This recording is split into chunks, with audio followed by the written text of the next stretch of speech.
A couple of videos ago I made a review about this, the Apple USB-C to headphone jack adapter, or just a little tiny digital to analog converter. And I was ranting in that video about everything that I dislike about Apple, and it just made to look pretty, and it doesn't work and it's all rubbish. But at the end of the video I came to the conclusion that it was, a rather good product, especially if you take into account it was only €10. So the hunt was on. I had to find something that was equally priced, but just as good or even better in quality. And that's when I found this one. It's the Ugreen audio jack adapter USB-C to 3.5mm headphones adapter thing. So, is it any better than the Apple? Let's find out in this video!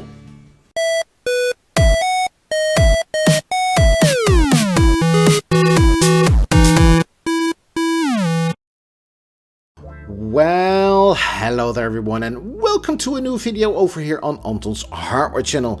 So today we're going to talk about this one. It's the Ugreen Smart Digital Life, which is supposed to be a lot better than this one. This is the Apple. But is it? Well, we're going to try to find out in this video. Now, Ugreen is a company that you've probably never heard of. Well, at least I didn't. And when I digged a bit deeper, I found that the company is supposed to be based in the US, but I think it's a Chinese company, and that the sales department is only based in the US. It's been around since 2012, and its focus is mainly on chargers, cables, so it's not focused on, audio products per se.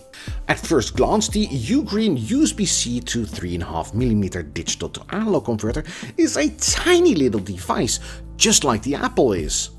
The price is also very nice. I got mine for just €15, which is the version with the red cable. When comparing the two, you will see that the Apple is just a bit smaller. The red cable feels more sturdy and is a lot better constructed than the cable in the Apple.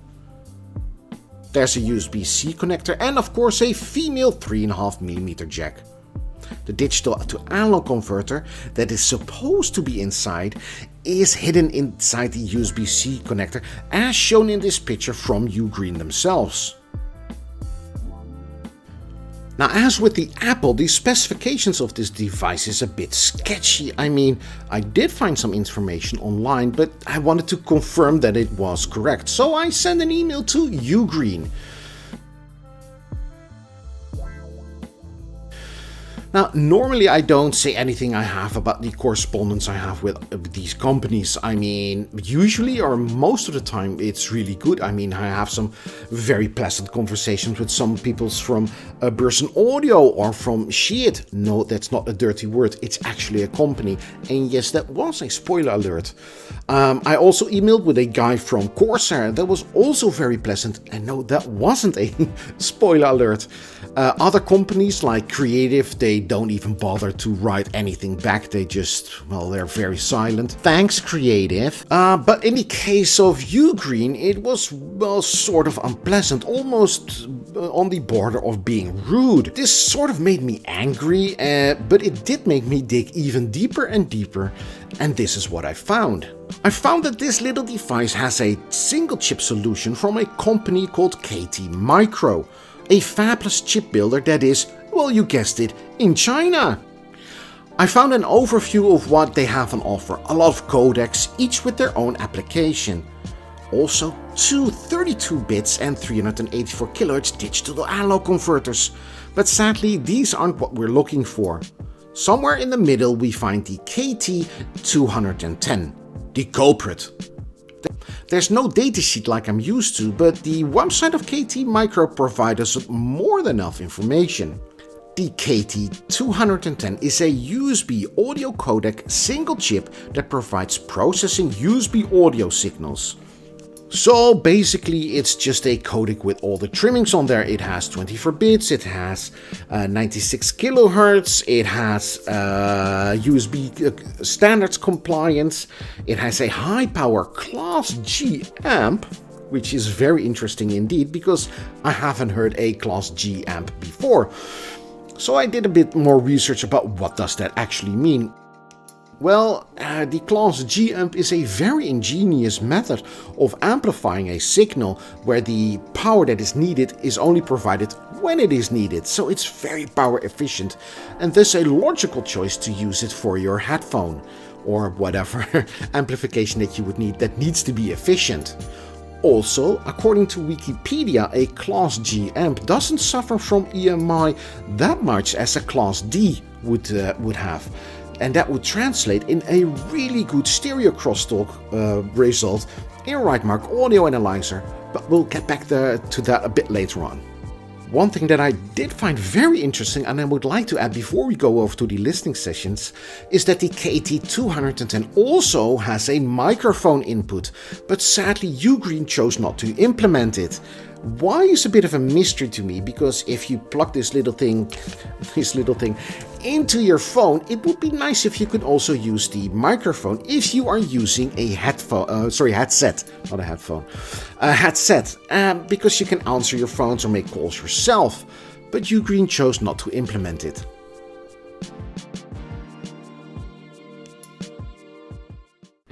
So I got everything set up for my listening sessions. Now, if you want to know which songs I always listen to during those listening sessions and why I listen to those songs, check out my Q&A video.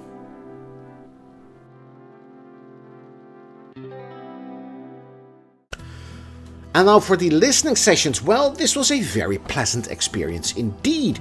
I mean, the highs were nice and crisp and a bit overemphasized. They were a bit too present, but nothing really annoying that it became too sharp or too irritating to turn it off and leave everything behind. No, it was the same for the middles. It was also a very pleasant experience. They were well placed, they were well rounded. Everything was, again, it was there. A bit too overemphasized in my humble opinion. But, well, okay. The basses were nice and oomphy. They weren't as powerful as you have with the bigger, more, better digital to analog converters, but still very impressive for such a small device. Then we go over to the stereo crosstalk or the soundstage. Now, the soundstage is the bit where the Class G amplifier comes into play, because you have the separation of the channels, the electromagnetic interference. The electromagnetic interference, and that's something you don't want to have. The more electromagnetic interference, the more the sound will sound mono, then it will have a stereo soundstage. And the Class G really lived up to its expectations, because the soundstage was really impressive for, such a tiny little device. Now, overall, I'm going to give this a good minus, not a good, because, as I said before, the highs and the middles were a bit too overemphasized. Otherwise, it would be a good.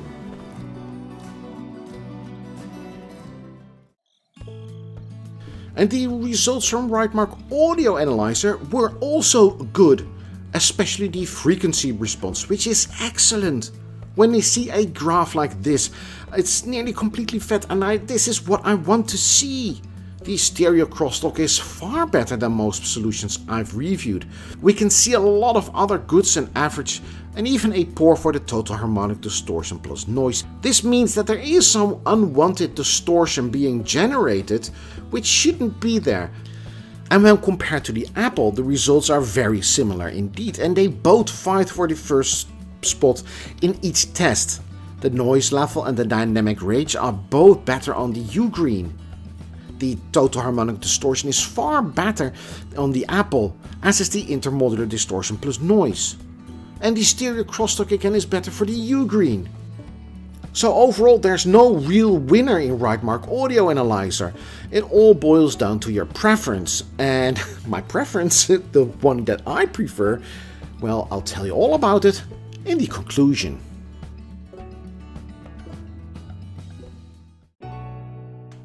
So, is the Ugreen better than the Apple deck? Well, yes and no. And yes, I know that this isn't the answer that you were looking for. But okay, performance-wise, the Ugreen is as good as the Apple one. I mean, it's all down to preference. I prefer the Ugreen just a bit more on this part, but then it's 50% more expensive than the Apple. Okay, it's 10 euros versus 15 euros, but that's a 15 euro increase. I wanted to say dollar, but euro increase. So if the performance is 50% better than the Apple one, well, that's okay. Okay, it has 24 bits, as does the Apple, but this one has 96 kilohertz versus 48 kilohertz. But as we have seen in the Rightmark audio analyzer results, that really doesn't make that much of a difference. One thing that the Ugreen is a lot better in is the build quality. I mean, the cable is a lot sturdier than the one in the Apple. The one was really fragile and, well, it almost felt like it was falling apart. Now, one thing there the Ugreen could have beaten the Apple product is to have implemented the microphone. It is already in the codec, so it wasn't that much of an effort. Okay, you had to change the female jack plug thing. But other than that, it was just 2 additional cables in there and you would have been all done. If they had done that, this product would be, well, it would have been worth the 15 euros. But at this moment, I can only recommend, yet again, the Apple digital to analog converter. And so, with this conclusion, I would like to thank you for making it all the way to the end of this video. And I would like to see you in the next... Oh, wait, before I forget, this doesn't conclude my search for the better digital to analog thingy than the Apple one. I'm still looking for a replacement. So, without further ado, see you in the next video. See you then. Bye-bye.